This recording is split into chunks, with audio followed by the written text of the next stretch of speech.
দৃশ্যটি লেবাননের রাজধানী বৈরুতের। বহু প্রত্যাশিত লেবানন ইসরায়েল যুদ্ধবিরতি ঘোষণার আগে বৈরুতের একাধিক অবস্থানে ব্যাপক বিমান হামলা চালিয়ে ২০ জনের বেশি লেবাননবাসীকে হত্যা করে ইসরায়েল। হামলা হয়েছে বৈরুতের আশেপাশের শহরতলিতে। এর প্রতিক্রিয়ায় ইসরায়েল লক্ষ্য করে পাল্টা রকেট হামলা চালিয়েছে ইরানের মদতপুষ্ট লেবাননের সশস্ত্র সংগঠন হিজবুল্লাহ, যা প্রশ্নের মুখে ফেলে দিয়েছে যুদ্ধবিরতির ভবিষ্যৎকে।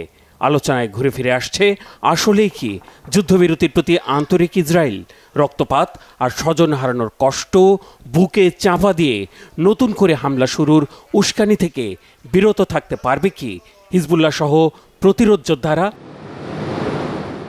যুক্তরাষ্ট্রের হোয়াইট হাউস থেকে লেবাননে যুদ্ধবিরতির সুখবর দেন মার্কিন প্রেসিডেন্ট জো বাইডেন।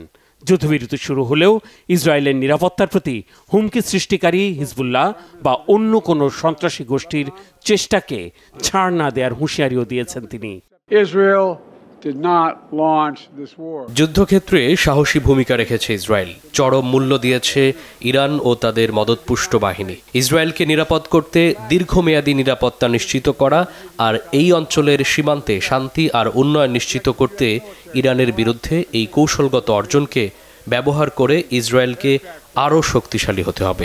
সৌদি আরবের সাথেও ইসরায়েলের সম্পর্ক স্বাভাবিক করার ঐতিহাসিক চুক্তি শিগগিরই সই হবার বিষয়েও আশাবাদী যুক্তরাষ্ট্র। চুক্তি শর্ত অনুযায়ী আগামী ৬০ দিনের মধ্যে লেবাননের সেনাবাহিনী আর নিরাপত্তা বাহিনীর সদস্যরা তাদের সম্পূর্ণ ভূখণ্ডে নিয়ন্ত্রণ নিশ্চিত করবে। প্রত্যাহার করা হবে ইসরায়েলের সেনাবহর। যুদ্ধবিরতি সফল করতে জাতিসংঘ সার্বিক সহায়তা দেবে বলেছেন সংস্থার মহাসচিব আন্তোনিও গুতেরেস। এর মাধ্যমে সহিংসতার অবসান হবে বলে আশাবাদী তিনি। জাতির উদ্দেশ্যে ভাষণে হিজবুল্লাহর সক্ষমতা গুঁড়িয়ে দেওয়ার দাবি করেছেন ইসরায়েলের প্রধানমন্ত্রী বেনিয়ামিন নেতানিয়াহু। বলেছেন, শীর্ষ নেতৃত্ব তো বটেই, ধ্বংস করা হয়েছে হিজবুল্লাহর অস্ত্র ভাণ্ডারও। অবশ্য পরিস্থিতির কারণেই যে যুদ্ধবিরতিতে ইসরায়েল রাজি হয়েছে তা এড়ায়নি নেতানিয়াহুর ভাষণে। মূলত ৩টি কারণে যুদ্ধবিরতিতে রাজি হয়েছে ইসরায়েল। প্রথমত, ইরানের হুমকির দিকে মনোযোগ দেয়া। দ্বিতীয়ত, ইসরায়েলের সেনা সদস্যদের বিশ্রামের সুযোগ দেয়া। তৃতীয়ত, অস্ত্র আর গোলাবারুদের চালান হাতে পেতে দেরি হওয়া। যুদ্ধবিরতি হলেও হিজবুল্লাহর তৎপরতা থামবে না বলে জানিয়েছেন সংগঠনটির ঊর্ধ্বতন কর্মকর্তা আর লেবাননের পার্লামেন্ট সদস্য হাসান ফাদাল্লাহ। বলেছেন, বাস্তুচ্যুত লেবানিজদের পুনর্বাসন আর দেশের ক্ষতিগ্রস্ত অঞ্চল পুনর্গঠনে কাজ করবে হিজবুল্লাহ। এখন দেখার বিষয়, আগ্রাসন প্রতিরোধ আর সার্বভৌমত্ব রক্ষার প্রশ্নে লেবাননের রাষ্ট্রীয় সংস্থাগুলো কি পদক্ষেপ নেয়। আমরা নিশ্চিত করছি হিজবুল্লাহর প্রতিরোধ অব্যাহত থাকবে।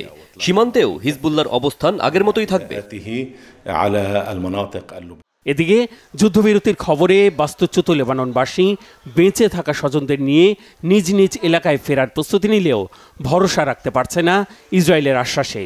স্বস্তির পরিবর্তে মনে উঁকি দিচ্ছে নানা অনিশ্চয়তা।